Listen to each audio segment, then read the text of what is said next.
एक 30 वर्षीय लड़की का हाथ है जिनकी की शादी की बात बनते बनते रुक रही है। अब जब बात बनते बनते रुक रही है तो कई बार विवाह में विलंब या विवाह में बाधा जो आती है वो पितृदोष के कारण आती है। 100 जगह गए इनको और 100 जगह इनको यही बताया पितृदोष है, पितृदोष है। ये इनका कर्म दोष है। जब हमने इनका हाथ देखा हमने कहा कोई पितृदोष नहीं है। सब जगह जा कर के इनको एक चीज़ बताई, तुम्हारे विवाह को किसी ने बांध रखा है, यानी 100 तरह की बातें इनको बताई गई पितृदोष से संबंधित। लेफ्ट हैंड खराब है, लड़कियों का लेफ्ट हैंड देखते हैं जो कर्म का हाथ होता है। जब हमने इसमें देखा तो हमने कहा यह कर्म दोष है, कोई पितृदोष नहीं है। अब यहाँ अगर आप देखते हैं तो इनकी रेख देखिएगा शनि क्षेत्र के ठीक नीचे ये लाइन मस्तिष्क रेखा नहीं है।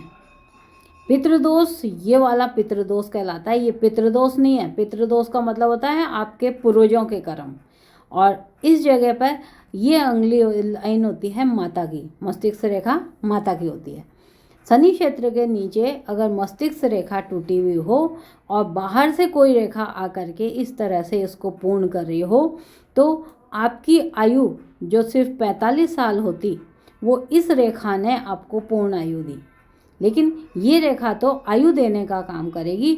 मस्तिष्क रेखा खराब होने का मतलब है माता के पास कोई ऐसा धन आना जो इस बाहर के व्यक्ति का है और वो अपना धन लेने आया है।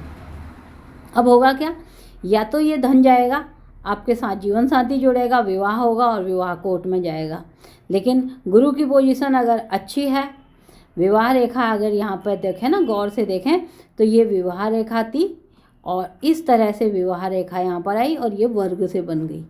जब लाइन वर्ग से हो जाती है तो कहीं ना कहीं विवाह में बाधा आती है, विवाह टूटता नहीं है, टूटते टूटते रुक जाता है।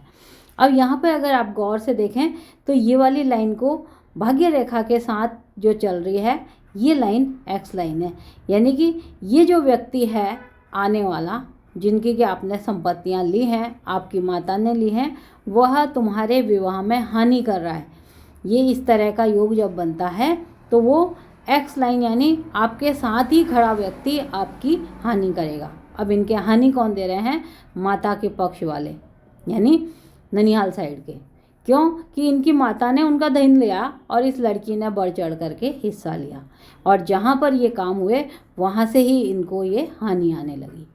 तो इसलिए कहते हैं कि अगर विवाह में हानि आ रही है तो पितृदोष नहीं है। आप दोनों हाथों को अच्छे से चेक करें। बोलते हैं बंधन योग है, बंधन तो इसलिए है क्योंकि आपने किसी की चीज़ को बंधक बनाया हुआ है। कारण इसके कारण आते हैं। तब हमने इनको बोला कि इसका उपाय करें इस शनि क्षेत्र पर, और सबसे पहले अपने को उस संपत्ति से मुक्त करें जो संपत्ति इल्लीगल रूप से आपने अपने कब्जे में ली हुई है। जब आप अपने कर्म को सुधारेंगे अपने आप कर्म दोष से मुक्त होंगे और आपके विवाह के रास्ते खुल जाएंगे।